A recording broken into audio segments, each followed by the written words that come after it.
There is a conversation that nobody wants to have with you after a certain age. People speak carefully around it, as if the truth itself might break you. They ask how you are doing. They visit when they can. They worry quietly in the way that families do. But very few people will sit down across from you and say what I am about to say now, because what I am about to say goes against almost everything our culture has taught us to believe about aging, about family, about what it means to live a good life in your final years. And yet I believe it is one of the most honest and important things an older person can hear. After the age of 75, living alone, truly alone, in your own space, on your own schedule, under your own quiet authority, may be the single most powerful decision you can make for your remaining years. Not because solitude is easy, not because independence is simple at this stage of life, but because the alternative, which is surrendering your life slowly to the expectations, routines, and rhythms of other people, can cost you something that no amount of company can replace. It can cost you yourself. I want to be careful here because I know that the word alone carries weight. It carries the shadow of loneliness, of cold rooms and silent telephones and days that stretch without purpose. That is not what I am describing. The aloneness I am speaking about is something different. It is chosen. It is intentional. It is the kind of solitude that a person arrives at not through abandonment, but through wisdom. It is the aloneness of someone who finally understands that a full life and a crowded life are not the same thing. I have known many people who moved in with family after 75. Some of those arrangements were beautiful. Some were born of genuine need, of health conditions that required constant presence, of finances that could not stretch otherwise. I do not speak against every such arrangement, because life is complicated and real and full of circumstances that do not fit neatly into general advice. But I have also seen what happens to many people who make that move not out of necessity, but out of habit, out of fear, out of the feeling that growing older means shrinking down. I have watched sharp, capable, interesting people slowly disappear inside a household that was not built around them. You wake up at a certain hour because the house moves at a certain hour. You eat when others eat. You watch what others choose. You adjust the volume of your voice, the volume of your music, the expression of your opinions to fit inside a space that was designed for someone else's life. And slowly, without even noticing it happening, you stop being the author of your days. You become a guest in your own remaining years. That is not love. That is a very gentle, very well-meaning erasure. I spent a long time after my 75th birthday thinking about what I truly needed, not what I was supposed to need, not what my children assumed I needed, not what the neighbors thought was appropriate, but what I, in the quiet of my own honest reflection, actually required to feel like myself. And what I discovered surprised me. I did not need more people around me. I needed more space to be the person I had spent 7.5 decades becoming. I needed mornings that belonged entirely to me. I needed the particular silence of a home that held only my own thoughts. I needed to make small decisions, what to cook, when to sleep, which direction to walk, without those decisions passing through anyone else's preferences. Because those small decisions taken together are not trivial. They are the texture of a life. They are what a life is made of, day after day. There is something that happens to a person who has lived more than 75 years, something that most younger people do not yet understand, because you cannot understand it until you have arrived there yourself. You begin to feel, with great clarity, the weight of time, not in a morbid way, not in a way that frightens or paralyzes, but in a way that sharpens everything. The ordinary moments begin to glow with a kind of quiet significance. A cup of coffee in the early morning, the light through a particular window at a particular hour, the sound of rain on a roof when you are warm and unhurried. These things, which once went unnoticed in the rush of a busy life, become the real treasures of the day.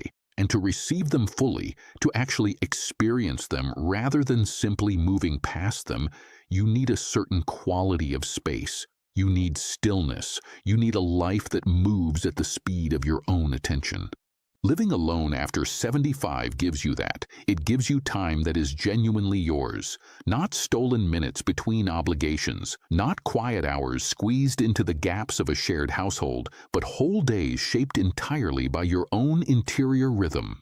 I have spoken with many people who made the choice to remain in their own home or to move into a small apartment of their own rather than joining family, and almost every one of them described the same experience.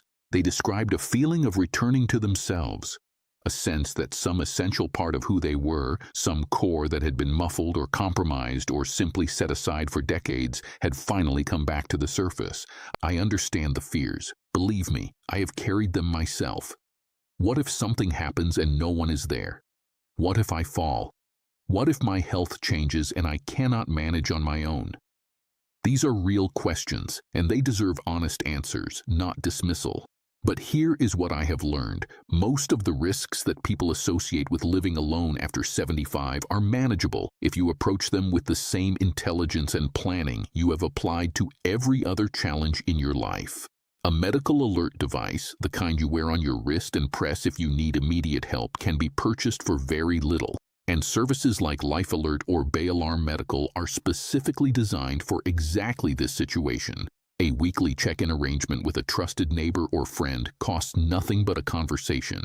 A standing phone call with family every few days creates connection without consuming independence. The practical concerns, as serious as they feel, are almost always solvable. What is much harder to solve is the slow erosion of personhood that comes from living permanently inside someone else's household. What is much harder to recover is the version of yourself that knew how to move through a day with authority and intention. That version does not disappear quickly. It retreats gradually, so gradually that you may not notice until you reach back for it one day and find it has moved very far away. I want to talk about something that rarely gets mentioned in conversations about aging, and that is the enormous value of a private interior life. By the time you have reached 75, you carry within you a world that most people around you cannot fully see. You carry memories of places that no longer exist. You carry the faces of people who have been gone for years. You carry hard-won understanding about what matters and what does not, about what endures and what dissolves, about what a human life is actually made of at its most essential. That interior world is not nothing. It is extraordinary, and it deserves a home that honors it. Living alone gives your interior life room to breathe. It gives you hours in which you can sit with your own thoughts without explaining them, examine your own feelings without performing them, return to memories without being interrupted. It gives you evenings when you can reread a book that meant something to you 50 years ago and feel it differently now, with all the years between those two readings layered inside you. It gives you afternoons when you can work on something that interests only you, a garden, a craft, a writing project, a puzzle, a piece of music, with no audience and no justification required. That kind of unobserved, unaccountable engagement with life is deeply nourishing. It is not wasted time. It is among the richest time a person can spend. People sometimes say to me, "But surely you must get lonely." And I want to answer that question honestly because it deserves honesty. Yes. There are moments of loneliness. There are evenings when the silence feels less like peace and more like absence. There are days when you want to share something small, a funny thing that happened, a thought that surprised you, and there is no one immediately present to share it with. Loneliness is real, and I would not minimize it for the sake of an argument. But loneliness and aloneness are not the same experience. Loneliness is a feeling that visits, sometimes painfully, sometimes briefly, sometimes with real weight. Aloneness is a condition you inhabit, a space you choose, a life you build. And the remarkable thing is that people who live alone after 75 often report less loneliness, not more, than people who live in crowded households. Because when you are surrounded by people who do not share your interior world, when you are physically present but emotionally invisible, the loneliness that lives inside that can be deeper and more persistent than any solitude. The people I know who have found genuine peace in their later years are almost never the people who filled every hour with company. They are the ones who learn to be still. They learn to sit with themselves without discomfort. They learn to find the day interesting without requiring constant entertainment or distraction. They developed what I can only describe as a friendship with their own life, not a resigned acceptance, not a grim making do, but an actual appreciation for the particular shape of the days they were living. That friendship with your own life is one of the greatest gifts aging can offer, but it cannot take root in soil that is always occupied by someone else. There is also the matter of dignity. I do not use that word lightly, and I do not mean it as a criticism of any family that takes in an aging parent with love and good intention. But dignity, the sense of being the author of your own life, of having preferences that are honored and rhythms that are respected and a space that reflects who you are, is not a luxury, it is a human necessity. And after 75 years of building a self, of accumulating all the particular tastes and habits and convictions and quiet needs that make you who you are, to have that self gently overridden day after day by the practical requirements of a shared household is a loss that is very hard to measure and very easy to overlook. I think of a woman I knew for many years, a sharp and independent person who had lived fully on her own terms for most of her adult life. After her 78th birthday, her daughter insisted she move into the family home. The daughter meant well, entirely well, with complete love and the best of intentions. But within 18 months, something had shifted. My friend stopped reading the books she had always read because there was always a television on in the rooms she passed through. She stopped cooking the things she had always cooked because the kitchen had a different schedule. She stopped taking her long morning walks because the family's rhythm didn't accommodate them. One afternoon she told me, very quietly, that she felt like she was living inside someone else's dream of what her life should look like. She was warm, she was cared for, she was not lonely by any conventional measure. And yet something essential had gone quiet inside her, something that had once been very loud and very alive. This is the cost that nobody puts on the table when these conversations happen. The cost is not physical discomfort. The cost is the slow quieting of the self. And at 75, at 80, at whatever age you find yourself in these years, that quieting is too expensive. You have too much inside you, too much that took too long to build to let it go silent for the sake of proximity. I want to say something to the families reading this or listening to this alongside someone they love. Your instinct to keep your aging parent close, to surround them with people and presence and care, comes from a real and beautiful place. I do not argue against the love that drives it, but love sometimes expresses itself most powerfully not by drawing someone in, but by giving them room, not by filling someone's space, but by protecting it. The greatest gift you can give to a person who has lived 75 or 80 or 85 years is not your constant company. It is your trust in their continued capacity to know what they need. It is your willingness to say, I see who you are, and I want to support you in remaining that person, even if that means you live in a way that looks different from what I imagined. Now, living alone does not mean living without connection. Let me be very clear about that. The independence I am describing is not isolation. It is not withdrawal. It is not the shutting of doors. It is the choosing of how and when and with whom you open them. People who live well alone in their later years are often deeply connected. They have friends they meet for coffee, family they welcome into their home on their own terms, neighbors they speak with genuinely, communities they belong to, whether a church, a garden club, a walking group, a library reading circle.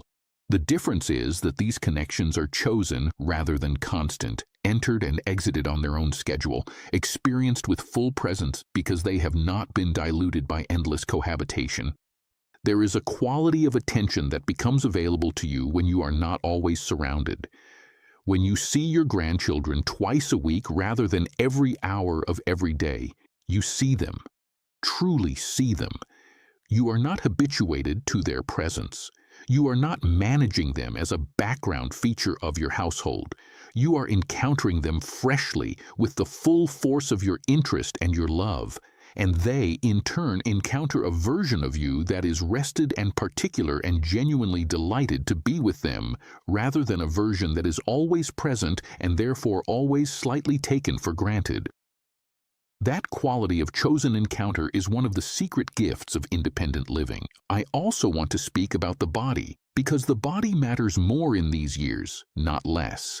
At 75 and beyond, your body has its own rhythms, its own signals, its own requirements that are particular to you and cannot be generalized. You may need more sleep than the household around you. You may need different food served at different hours. You may need quiet in the mornings. You may need to move differently through your environment, at a pace and in a manner that has adapted to what your body now is.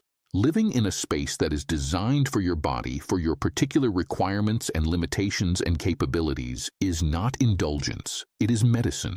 A home that fits you, that is arranged around your actual physical life rather than someone else's, supports your health in ways that are concrete and measurable.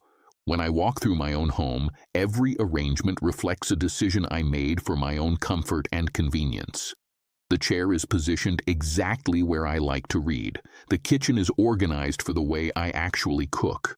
The bedroom is arranged for how I actually sleep. These small alignments between my space and myself are not trivial. They reduce the daily friction that accumulates, invisibly but meaningfully, when a person lives in a space that was not made for them. That friction, small as each instance seems, adds up over weeks and months. It becomes a low-grade wearing down. And at this age, there is no surplus energy to spend on being worn down unnecessarily. I have known people who, in their late 70s and 80s, discovered entirely new dimensions of themselves because they finally had the solitude to do so. One man I knew took up watercolor painting at 79 after a lifetime in which there had never been a quiet enough space for it. Within 2 years, he was painting every morning and had covered the walls of his small apartment with color. He was not an artist in any professional sense. He was simply a person who had finally found an interior world he had not had time to inhabit. Another woman I knew began writing down stories from her childhood, slowly, in a notebook she kept on her kitchen table, stories that no one had ever asked to hear, but that she had carried inside her for 70 years. She said it was the first time in her life she had written something simply because she wanted to. Not to communicate with anyone, not to be read, just to set down what had lived so long in silence. These discoveries are not unusual. They are what happens when a person finally has the time and the solitude to look inward without interruption. They are what your later years can hold if you protect the space for them. But they require room. They require a life that has not been entirely occupied by other people's schedules and needs and presences. They require, in the simplest terms, a home that is yours. I know there are people listening who feel that this choice is not available to them. Financial circumstances make it impossible. Health conditions make it unsafe. Family pressures make it unacceptable. I hear that, and I do not pretend that independence is equally available to everyone at every age in every circumstance. Life is not that fair or that simple, but I want to suggest that even within constrained circumstances, the principle I am describing can find expression. Even within a shared household, you can insist on a room that is genuinely yours, that is not entered without invitation, that is arranged entirely according to your own preferences. Even within financial limitations, you can find community housing arrangements designed specifically for older adults, arrangements that provide safety and proximity without the full surrender of independence. Even within family systems that pull strongly toward togetherness, you can have honest conversations about what you need to remain yourself. The conversation is the first step, and having that conversation requires something that many people in their later years have been trained out of. It requires believing that your preferences still matter, that your comfort is still worth advocating for, that the version of you that exists right now, at whatever age you have arrived, is worth protecting and supporting and giving room to grow. You are not finished. You are not merely waiting. You are still a person with an interior life that has texture and complexity and things left to discover. And that person deserves a home that reflects that truth. Living alone after 75 is not about turning away from life. It is about turning more completely toward it. It is about removing the layers of compromise and adjustment and performance that accumulate in shared spaces and meeting your actual life directly without mediation. It is about waking up each morning in a space that is entirely yours and finding that this simple fact is among the most sustaining experiences available to a human being. There is a quiet power in that. Not the power of dominance or achievement or the accumulation of things, but the power of a person who knows who they are, who has stopped apologizing for taking up space, who has learned to regard their own company as genuinely good company. That power does not announce itself. It does not require witnesses. It simply lives in the way you move through your own home, in the confidence with which you arrange your days, in the peace that settles over you in the evenings when the door is closed and the hours belong entirely to you. If you have reached this age and you still feel, somewhere underneath everything else, that you have not yet quite arrived at the life that was meant for you, consider this. Consider whether the distance between you and that life is partly a distance between you and your own solitude. Consider whether the noise and company that surrounds you, however loving, however well-intentioned, has been keeping you from the quieter, deeper, more honest version of your own existence. Consider whether the bravest and most generous thing you could do for yourself and for everyone who loves you is to insist on the space to remain yourself. You have earned that space. You have been earning it for 7 decades and more. It belongs to you, and it is not too late, it is never too late to finally move in.